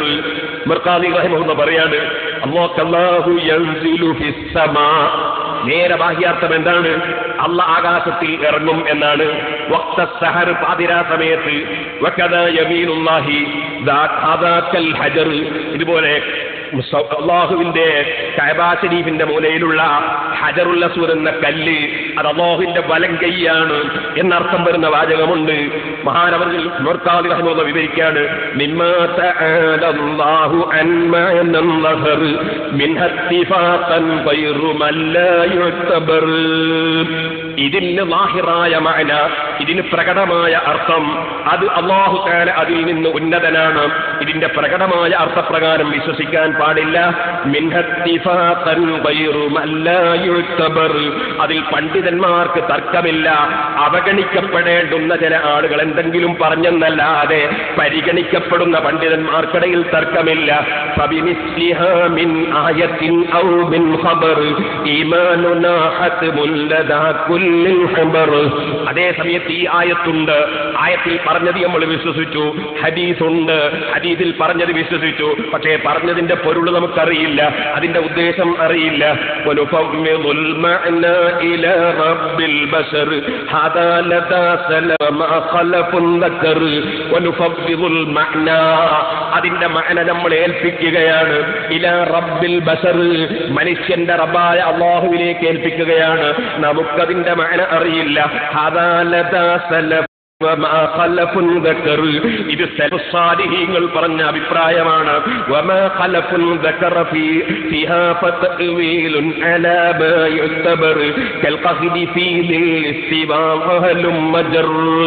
എന്നാൽ പിൽക്കാലത്തുള്ള ചില പണ്ഡിതന്മാർ, റാഫിലിയ്യാക്കൾ എന്ന് പറയുന്ന പുത്തൻവാദികൾ ഇറങ്ങിയിട്ട് അള്ളാഹുവിന് അവയവങ്ങളുണ്ടെന്ന് വാദിച്ചപ്പോൾ, അള്ളാഹ് സിംഹാസനത്തിൽ ഇരിക്കുന്നു എന്ന് വാദിച്ചപ്പോൾ, അള്ളാഹു കയറുകയും ഇറങ്ങുകയും ചെയ്യുന്നു എന്ന് വാദിച്ചപ്പോൾ, അത് വാദിച്ച പുത്തൻവാദികളെ പേരാണ് റാഫിദിയ്യാക്കൾ.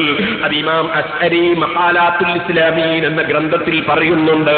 ആ പുത്തൻവാദികൾ ഇറങ്ങിയപ്പോ നമ്മളെ ഇമാമിങ്ങൾ അതിന് വ്യാഖ്യാനം പറഞ്ഞു. എന്തേ പറഞ്ഞത്? നിങ്ങൾക്ക് എന്തേ കല്ലിൽ പോകുന്ന പേര് മണ്ണിൽ പോയി കൂടെ?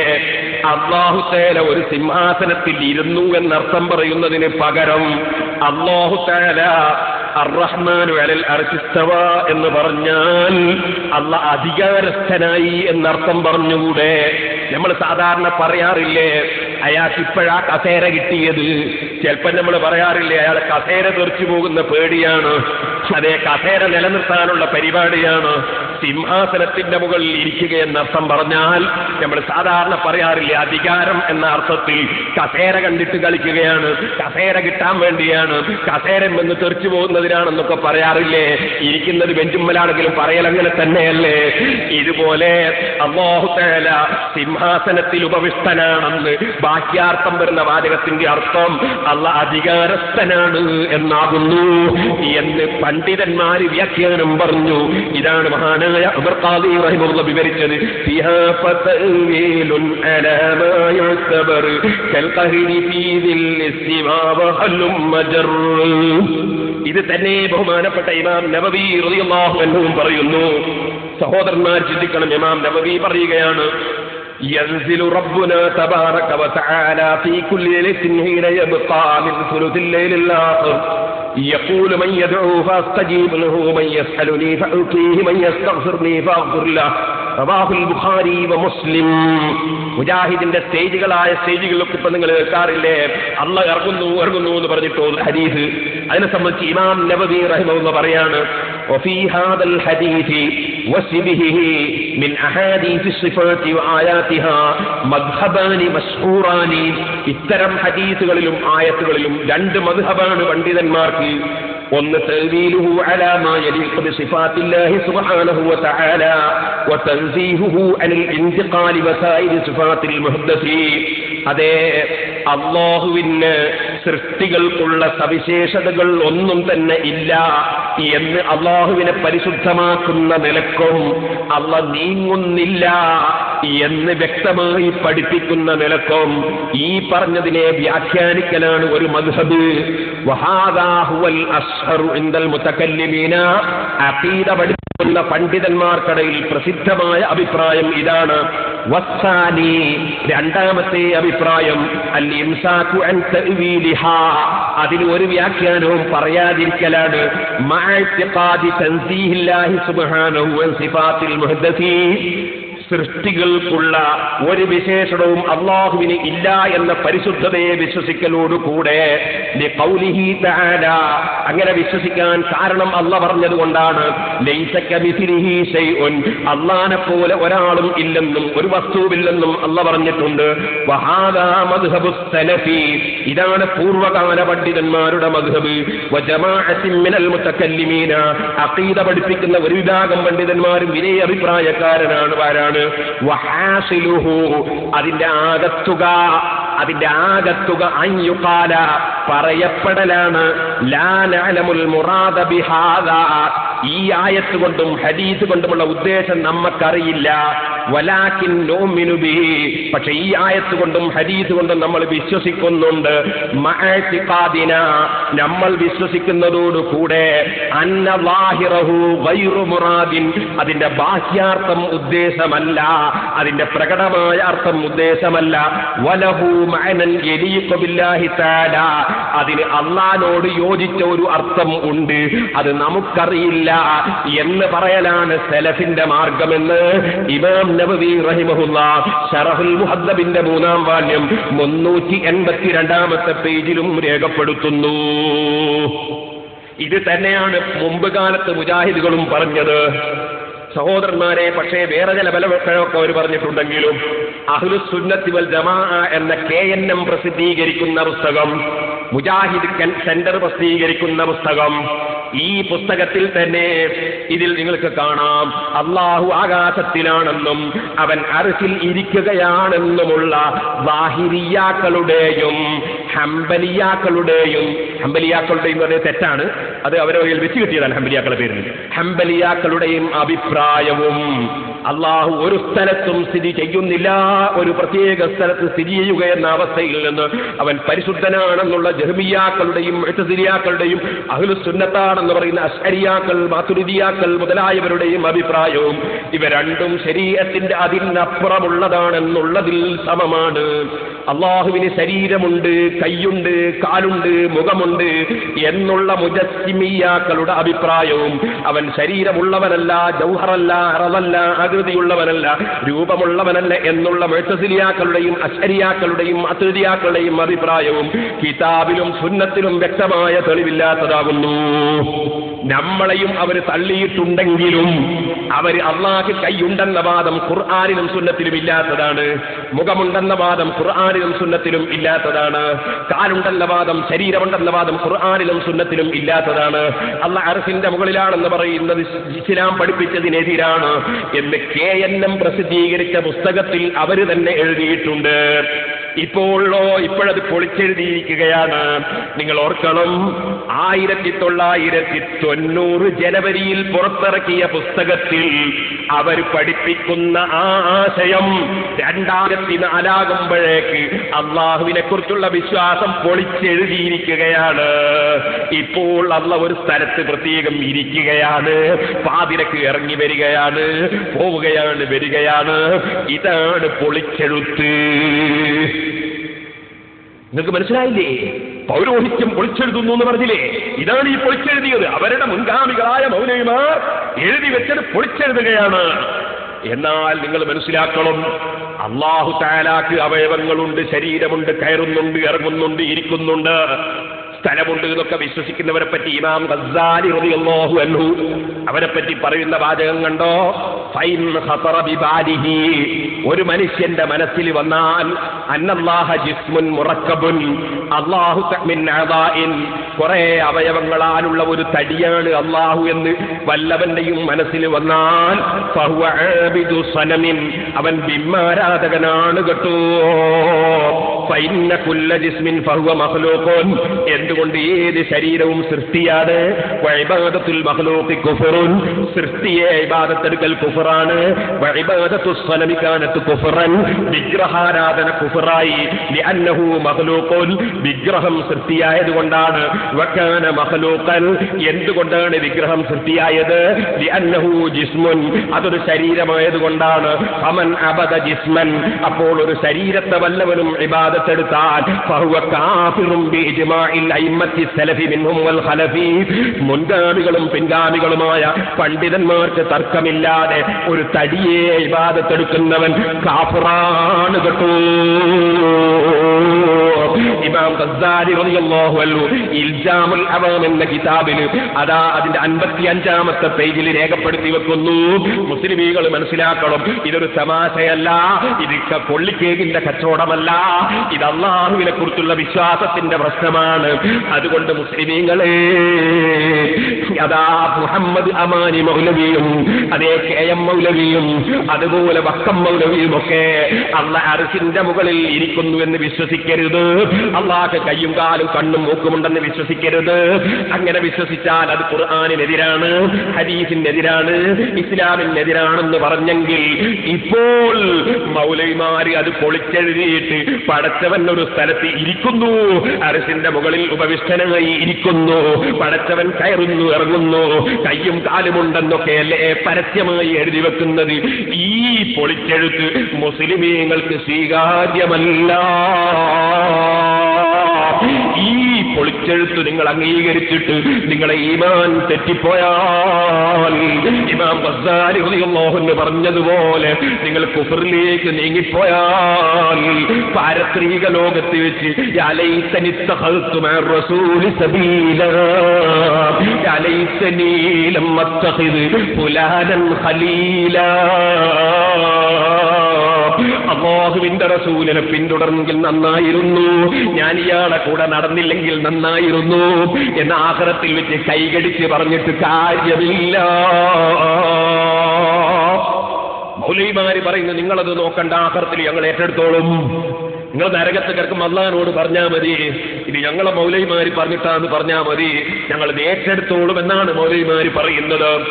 ഇതുകൊണ്ടാണ് വാസ്തവത്തിൽ മുജാഹിദ് രണ്ടായി പിളർന്നതെന്ന് കൂടി എന്റെ മുസ്ലിമീകളെ ഞാൻ ഉണർത്തുകയാണ്. കാരണം മടവൂര് പക്ഷത്തിന്റെ ആളുകളാണ് ഇത് ചോദ്യം ചെയ്തത്. അപ്പൊ മടവൂര് പക്ഷത്തിന്റെ ആളുകൾ ചോദ്യം ചെയ്തപ്പോ മൗലവിമാര് പറഞ്ഞതാണ്, നമ്മൾ എടുക്കുന്ന തീരുമാനം അങ്ങ് വിശ്വസിച്ചാൽ മതി. അതെന്തേ കാരണം എന്നറിയോ ഈ തർക്കം വരാൻ?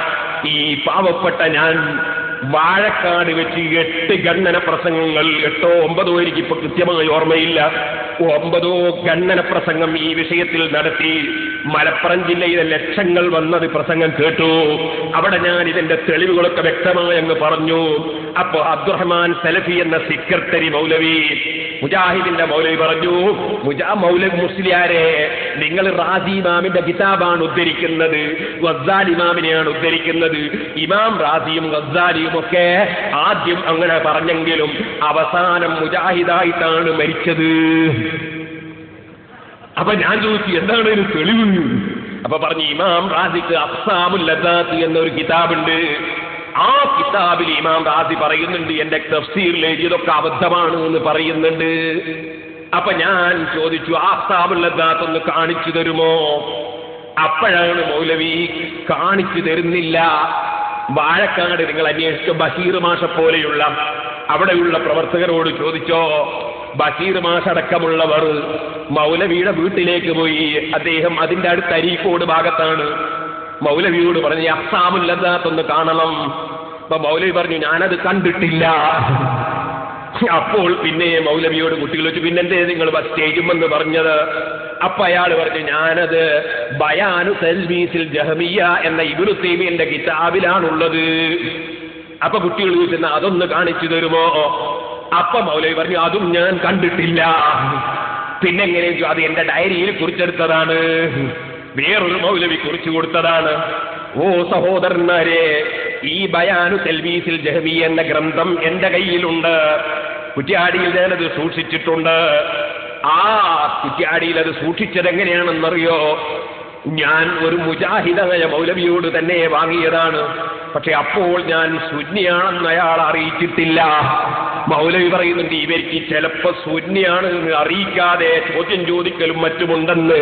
ഉണ്ട് മൗലവിമാരെ, നിങ്ങളെ തകർക്കാൻ, നിങ്ങളുടെ കുഫ്രിയ്യത്തിനെ തകർക്കാൻ കഅബ് ഇബ്നുൽ അശ്റഫിനെ, അള്ളാന്റെ റസൂലിനെ പരിഹസിച്ച കഅബ് ഇബ്നുൽ അശ്റഫിനെ നശിപ്പിക്കാൻ വേണ്ടി സഹാബത്ത് നബിയുടെ ആളാണെന്ന് മനസ്സിലാകാത്ത നിലയ്ക്ക് പോയ സംഭവം ബുഖാരിയിലില്ലേ?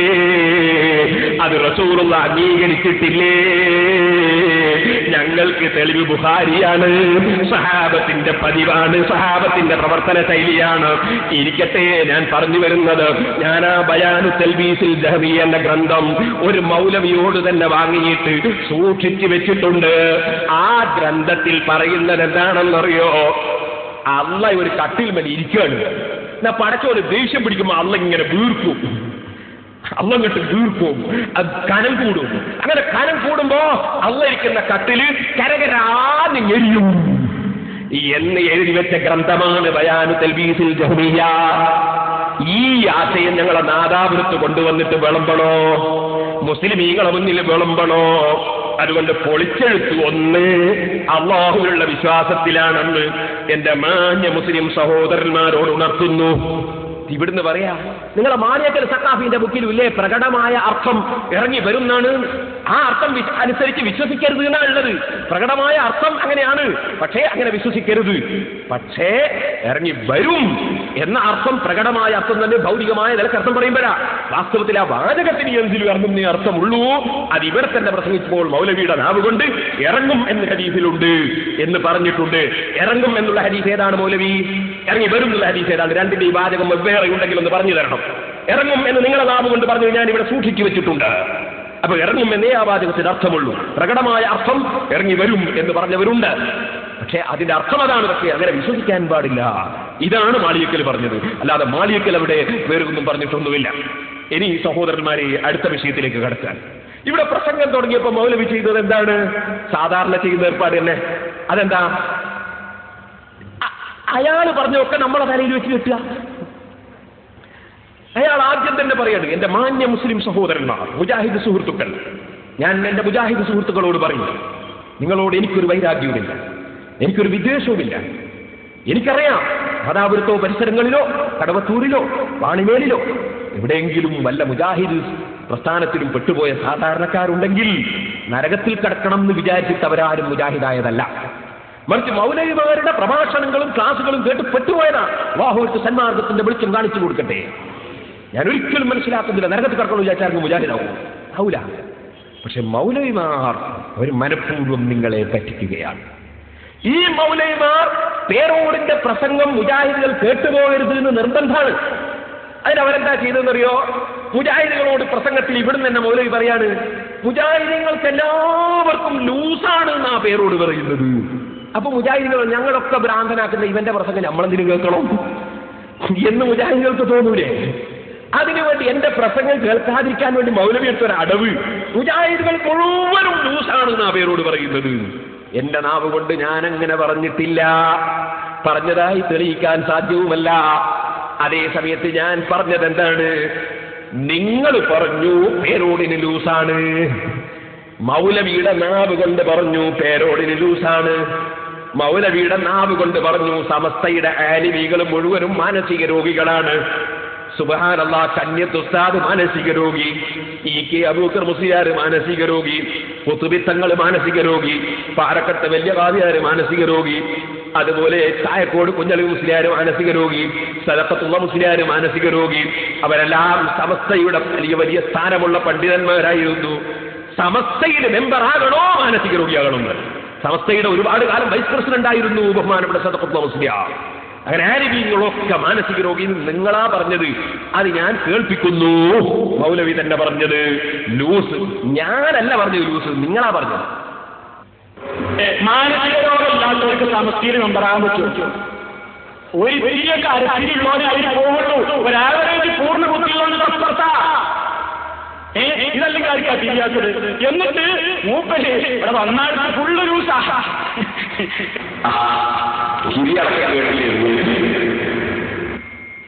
കണ്ടോ ആരാണ് ലൂസാണെന്ന് പറഞ്ഞത്? ഈ മൗലവിയുടെ ഒരു തെറ്റിദ്ധരിപ്പിക്കലോ. മൗലവിന്റെ വയല് കേട്ടാ വിചാരിക്കും ആഹ്റത്തിൽ ഇങ്ങനെ ഒലിക്കുകയാണ്. എന്താണ് നമുക്ക് മരിക്കണ്ടേ എന്നൊക്കെയാ ചോദിക്കുക. സമസ്തയുടെ ആലിമീങ്ങൾ മുഴുവൻ മാനസിക രോഗികൾ. ഇവിടെ വന്നാക്ക് പൂർണ്ണ ലൂസ്. ഞാൻ പറഞ്ഞ ആളല്ല, ഞാനിവിടെ ഉള്ള ആളാണ്. എന്നിട്ട് എന്റെ പേരിൽ വെച്ച് കെട്ടുക. മുജാഹിദീക്ക് മുഴുവൻ ലൂസാന്ന് പേരോട് പറഞ്ഞു. ഇതയാൾ പറഞ്ഞതുകൊണ്ട് ഞാൻ എന്ത് ചെയ്തു? കഴിഞ്ഞ പ്രസംഗത്തിൽ പറഞ്ഞു ലൂസ് ആർക്കാണ് നിങ്ങൾ ചിന്തിച്ചോളി, നിങ്ങൾ തീരുമാനിച്ചോളി, ഞാൻ പറയുന്നില്ല എന്ന് പറഞ്ഞു. എന്നിട്ട് ഞാനൊരു കത്ത് വായിച്ചു. അബ്ദു എന്ന് പറഞ്ഞിട്ട് ഒരു ചെറുപ്പക്കാരൻ കുറ്റ്യാടി സിറാജുള്ളതിന്റെ ഓഫീസിൽ നിന്ന് മുജാഹിദീങ്ങൾക്ക് ഒരു മറുപടി എഴുതിയിട്ട് അതിന് മുജാഹിദീങ്ങൾക്ക് അബ്ദുവിനൊരു മറുപടി എഴുതി. മറുപടിയിൽ എന്താണെന്ന് അറിയോ? നിങ്ങൾ അഡ്രസ് അറിയിച്ചു തരണം. അബ്ദുവിന് കത്തയക്കാണ് അഡ്രസ്സിൽ. അബ്ദുവിന്റെ അഡ്രസ് കത്തയക്കാൻ നിങ്ങൾ അഡ്രസ് അറിയിച്ചു തരണോ? ഇത് ഞാൻ കഴിഞ്ഞ പ്രാവശ്യം വായിച്ചു. എന്നിട്ടോ ആ കത്തിനെ പറ്റി മൗലവി എടുത്തില്ല. കത്ത് പറഞ്ഞു അതിപ്പോ എനിക്ക് വിശദീകരിക്കാൻ നേരില്ല. 4 ദിവസം ഉണ്ടായിട്ട് നേരില്ല അല്ലേ? എന്നിട്ട് മൂപ്പര് പറയാ ആ അബ്ദു എന്ന് പറഞ്ഞ ചെറുപ്പക്കാരൻ എഴുതി നിങ്ങൾ ബിസ്മിന്റെ ബാ എഴുതി നീളം പോരാ, ഖുർആൻ എഴുതിയ പോലല്ല. അതിന് മൗലവിന്റെ മറുപടി പറയോ? അസ്സലാമലൈക്കും നിങ്ങൾ എഴുതിയപ്പോ അവിടെയും നീളം കുറഞ്ഞു പോയിരിക്കുന്നു. നിങ്ങളൊന്ന് ആലോചിച്ച് നോക്കി. മറുപടിയിൽ അസ്സലാമലൈക്കും എഴുതിയതിന്റെ നീളം കുറഞ്ഞതിന് ആദ്യമായിട്ട് കത്തിലിങ്ങനെ ബായിന്റെ നീളം കുറയാ. അത് ഇയാള് ബിസ്മി എഴുതിയ കത്തിന്റെ മറുപടിയിൽ പിന്നെ വരുന്ന മറുപടിയിൽ ലാമ് കുറഞ്ഞു പോയത് കൊണ്ടാണ് ആദ്യമായിട്ട കത്തില് ബായിന്റെ നീളം കുറഞ്ഞു പോയത് ആ മറുപടി. നിങ്ങളൊന്ന് ആലോചിച്ചു ഇപ്പൊ ലൂസ് എങ്ങനെ ഉണ്ട്? ലാമ് വിട്ടൊന്നും പോയിട്ടില്ല. അവിടെ ലാമ അവിടെ ഉണ്ട്. ലാമ് വിട്ടൊന്നും പോയിട്ടില്ല. അതായിരിക്കും കാണാവുന്നതാണ്. അത് അബ്ദു എഴുതിയാട്ടോ, ഞാനും എഴുതിയതുമല്ല. ഒരു അബ്ദു എഴുതിയ കത്തിന്റെ കഥയായി പറയുന്നത്. എന്നിട്ട് അതാണ് കാര്യമായിട്ട് മൂപ്പർ ഇവിടെ കുറെ സമയം ഉപയോഗിച്ച് ഈ ഒരു കത്ത് പറയാനാ 4 ദിവസത്തിലേക്ക് കുറെ സമയം അതിന് ഉപയോഗിച്ചു. പിന്നെ ഇയാളെ സംബന്ധിച്ച് ഞാൻ പറഞ്ഞു ലൂസ്, എനിക്ക് ലൂസ് സമസ്തന്റെ ആലിമീങ്ങൾ മുഴുവൻ മാനസിക രോഗികളാണെന്ന് പറഞ്ഞ ഇയാള് പ്രസംഗത്തിൽ എന്നെ വെല്ലുവിളിച്ചു. എന്നെപ്പറ്റി നിങ്ങൾക്കൊന്നും കാണിക്കാനില്ല എന്ന് പറഞ്ഞു. ഞാൻ പറയുന്ന അവരെ കാണിച്ചാലിയാ കാണിക്കണോന്ന് അയാൾക്ക് നിർബന്ധമാണ്, കാണിക്കണ്ടേ. അങ്ങനെ ഞാൻ എന്ത് ചെയ്തു? ഇവിടെ അയാൾ തലമറക്കാതെയും വിദേശത്തെ അയാൾ തലമറച്ചിട്ടുള്ള ഫോട്ടോ കാണിച്ചു. അയാളെ സീഡി തന്നെ കാണിച്ചു. അപ്പ അയാൾക്ക് ചൂടായിട്ട്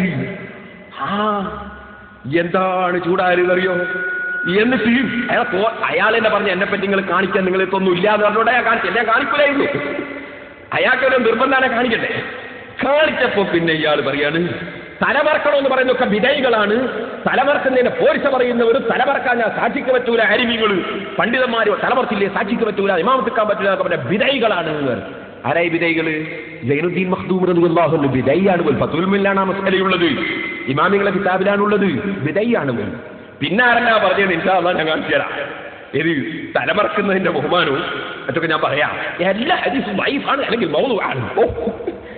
എല്ലാ ഹദീസും ദഈഫാണ് അല്ലെങ്കിൽ മൗദൂഅാണ്. മൂപ്പരം കേട്ടോ ഒറ്റ പറച്ചല. എന്നാ ഇയാൾ ആ കോലോന്ന് ഞാൻ കാണിച്ചു തരാം. അത് വരട്ടെ. മൗലവിന്റെ 2 കോലോ കോലോന്ന് വരട്ടെ. തട്ടം നന്നാകൽ. അതുകൊണ്ട് തന്നെ റസൂലിനോടുള്ള മഹബ്ബത്തുള്ള ആളുകൾ വഴിക്കവലകളിൽ കുഴപ്പം സൃഷ്ടിച്ചുകൊണ്ട് റസൂലിനോട് സ്നേഹം കാണിക്കേണ്ടതില്ല. അതുകൊണ്ട് തന്നെ റസൂലിനോടുള്ള മഹബ്ബത്തുള്ള ആളുകൾ വഴിക്കവലകളിൽ കുഴപ്പം സൃഷ്ടിച്ചുകൊണ്ട് റസൂലിനോട് സ്നേഹം കാണിക്കേണ്ടതില്ല. കോലക്കണ്ടില്ല എല്ലാവരും. ഇതാണ് ഞാൻ ചെയ്തത്. ഞാൻ വേറെ ഒന്നും ചെയ്തിട്ടില്ല. അയാളെ കാണിക്കണമെന്ന് നിർബന്ധം. അയാൾ പറഞ്ഞു പേരോടിന് എന്നെ പറ്റി ഒന്നും കാണിക്കാനില്ല. കാണിച്ചു. ഇനി അയാൾ എന്താ പറയുന്നത്? തലമറക്കൽ വിധേയികളുടെ പരിപാടിയാണ്. തലമറക്കണമെന്നുള്ള ആശയം എന്നാണ്. അതെന്ന് വെച്ചാൽ മോനെ ഇപ്പോഴത്തെ പ്രസംഗം, പുതിയ പ്രസംഗം. വിധേയികൾ അവിടെ തലമറച്ചു, ഇവിടെ തലമറച്ചില്ല. ഈ തലമറക്കുക എന്നതിന് സുഹൃത്തുക്കളെ അതൊരു സുന്നത്താണ് എന്ന നിലക്കല്ല നമ്മൾ ഗൾഫ് നാടുകളിൽ തലമറക്കുന്നത് എന്ന് പറഞ്ഞുതരാം.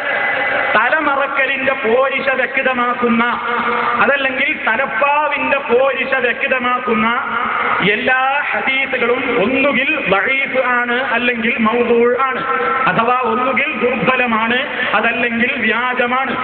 തലപ്പാവിന്റെ പോരിശ വ്യക്തമാക്കുന്ന ഹദീസുകളെ സംബന്ധിച്ചാണ് പറഞ്ഞത്. പിന്നെ എന്താണ് തലമറക്കുന്നതിന്റെ വിധി? എന്താണ്? അനുവദനീയമാണ്, അനുവദനീയമാണ്. അതുകൊണ്ടാണ് ചിലപ്പോൾ മറക്കാറുണ്ട്. നമ്മൾ ഈ നാട്ടിൽ നിന്ന് തന്നെ പലപ്പോഴും പല സദസ്സുകളിലും മറക്കാറുണ്ട്. ഗൾഫിൽ മറക്കാറുണ്ട്. മറക്കാത്ത രംഗം ഗൾഫിലുമുണ്ട്, കേരളത്തിലുമുണ്ട്. അപ്പൊ അതൊന്നും ഒരു സുന്നത്ത് എന്ന കാഴ്ചപ്പാടോടുകൂടിയല്ല എന്ന് കൃത്യമായി നിങ്ങൾ മനസ്സിലാക്കുക. അതേ അവസരത്തിൽ ഈ ബിദഈ കക്ഷികളുടെ വാദമനുസരിച്ച് തലമറക്കാത്തവൻ ഫാസിഖാണ്. തലമറക്കാത്തവനെ ഷഹാദത്തിന് അഥവാ സാക്ഷ്യത്തിന് പോലും കൊള്ളുകയില്ല. അവനെ നിസ്കരിക്കുമ്പോൾ ഇമാമത്ത് നിർത്താൻ കൊള്ളുകയില്ല. അത്രയും ഒരു വലിയ ദോഷമായി കാണുന്നു തലമറക്കാതിരിക്കുക എന്നത്. അത് ശരിയായ വീക്ഷണമല്ല. അതിന് സ്വഹീഹായ ഹദീസുകളുടെ പിൻബലമില്ല. ഇതാണ് ആ വിഷയത്തിൽ നമ്മൾ മനസ്സിലാക്കിയിരിക്കേണ്ടത്. ഇത് ഈ പ്രാവശ്യം അദ്ദേഹം പ്രസംഗിച്ചതിന്റെ സീഡിയാണ്. ഭയപ്പെടണ്ട, ഇന്നത്തെ ഈ ഒരു ദിവസം കൊണ്ട് പ്രസംഗം ഇന്ന് നിർത്തുമെങ്കിലും ഇൻഷാ അല്ലാഹ് അല്ലാഹു ആരോഗ്യവും ആയുസ്സുമൊക്കെ തന്നെങ്കിൽ റമദാനിന് ശേഷവും നമുക്ക് പ്രസംഗം തുടരാം. ധൈര്യമുണ്ടെങ്കിൽ ആ CD ഒന്ന് ആദ്യം പോലെ അവസാനം വരെ ഇറക്കട്ടെ. ഇറങ്ങിയാൽ ഞാൻ ഇൻഷാ അല്ലാഹ് ഓരോന്നോരോന്നായി നിങ്ങൾക്ക് എടുത്ത് കാണിച്ചു തരാൻ വേണ്ടി വന്നാൽ ശ്രമിക്കും. മൗലവിയനും വരുമെന്ന് നോക്കുക. ഇനി സഹോദരന്മാരെ, ഇയാളിങ്ങനെ ദുബായിൽ നിന്ന് തലമറക്കാൻ കാരണം എന്താണ്? അവിടുത്തെ ഞാൻ പറഞ്ഞു അയാളെ ഒരു കക്ഷി ഭീഷണിപ്പെടുത്തിയതാണ്. അവിടെ തന്നെ പ്രസംഗിക്കുന്ന ഒരാൾ ഇസ്ലാമിന്റെ വേഷം ധരിക്കണം എന്നൊരു ഭയങ്കര ഭീഷണി. ആ ഭീഷണി നിങ്ങൾക്കൊന്ന് കാണാം. ഭീഷണി സഹോദര, എന്താണ് നമ്മുടെ അവസ്ഥ? നമ്മുടെ ജീവിതം എന്താണ്? നമ്മുടെ കുടുംബ ജീവിതം എന്താണ്? നമ്മുടെ ഹജ്ജ ജീവിതം എന്താണ്? നാം മനസ്സിലാക്കണം.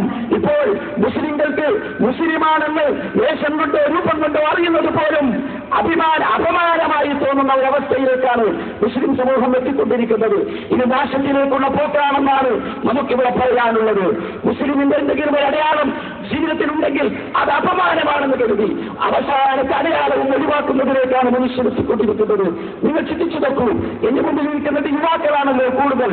വസ്ത്രധാരണത്തിൽ തിരുമേനി നിർദ്ദേശിച്ച ഒരു രൂപമുണ്ട്. ആ രൂപം പാലിക്കാൻ അതിശക്തമായി നാം തയ്യാറാകണം. നബി സല്ലല്ലാഹു അലൈഹി വസല്ലമയെ അഭ്യർത്ഥിച്ചവർക്കുമേ മുദ്രാവാക്യം പിടിക്കുന്നവർ, സിന്ദാബാദ് വിളിക്കുന്നവർ, പ്രമേയം പാസാക്കുന്നവർ, സെമിനാറുകൾ സംഘടിപ്പിക്കുന്നവർ ഓർക്കണം തിരുമേനിയെ ഞാൻ എന്തുമാത്രം അഭ്യർത്ഥിക്കുന്നു എന്ന്. ഇന്ന് പലരുടെയും വസ്ത്രം റസൂലുള്ളാഹി പഠിപ്പിച്ചിട്ടില്ലാത്ത, ഇസ്ലാം പഠിപ്പിച്ചിട്ടില്ലാത്ത വസ്ത്രമാണ്. അയാൾ തന്നെ പറഞ്ഞാലും പുരുഷന്മാരും അത് സ്വീകരിച്ചു. സഹാബാക്കിറാമിന്റെ ഭാര്യമാരും അത് അംഗീകരിച്ചു. വസ്ത്രം മുഴുവൻ കൃത്യമായി ഇസ്ലാമിന്റെ വേഷം ധരിക്കണം. ഇവിടെ ഒരു കാര്യം സ്വീകരിച്ചു. സഹാബാക്കിറാമിന്റെ ഭാര്യമാരും അത് അംഗീകരിച്ചു. വസ്ത്രം മുഴുവൻ കൃത്യമായി ഇസ്ലാമിന്റെ വേഷം ധരിക്കണം. ഇവിടെ കേട്ടോളി. ഇവിടെ ഞാൻ ഇത് കഴിഞ്ഞ പ്രസംഗത്തിൽ വെച്ചിരുന്നു. അതിന് മൗലവി ഇവിടുന്ന് പറഞ്ഞു, ഈ പേരോട് ഞാൻ എങ്ങനെ വിശ്വസിക്കും? എന്റെ പ്രസംഗത്തിന്റെ ബാക്കി അദ്ദേഹം കട്ടതാണ്. ഞാൻ പെണ്ണുങ്ങളെ സംബന്ധിച്ചാ പറഞ്ഞത്. അതെന്താണ്? നിങ്ങൾക്ക് എന്നെ കാണാം പേരോന്റെ പ്രസംഗത്തിൽ ഞാൻ ശേഷം മുൻകൈയും മുഖവും ഒഴിച്ച് ബാക്കിയുള്ള സ്ഥലങ്ങൾ പെണ്ണുങ്ങൾ മറക്കണമെന്നാ പറയുന്നത്. അതുകൊണ്ട് മുസ്ലിയാരെന്ത് ചെയ്തു? മുസ്ലിയാർ മുൻകൈയോ എന്നുള്ളത് എന്റെ മുൻകൈ മുറിച്ചു കളഞ്ഞതാണ്. ഞാൻ അയാളെ മുൻകൈ മുറിച്ചിട്ടില്ല കേട്ടോ. ഞാൻ അയാളെ മുൻകൈ മുറിച്ചിട്ടില്ല. ഞാൻ അത് ആവശ്യമില്ലാത്തതുകൊണ്ട് വെച്ചിട്ടില്ല. എന്റെ മൂപ്പര വകയിൽ എന്നോട് ഒരു വെല്ലുവിളി ഉണ്ട്. ഞാൻ വെല്ലുവിളിയോ? എന്റെ പ്രസംഗത്തിന്റെ ബാക്കി ഭാഗവും കൂടി കേൾപ്പിക്കാൻ ധൈര്യമുണ്ടോ എന്നൊരു വെല്ലുവിളി ഉണ്ട്. ഇൻഷാ അല്ലാഹ് ബാക്കി കൂടി കേൾപ്പിച്ചേരാ.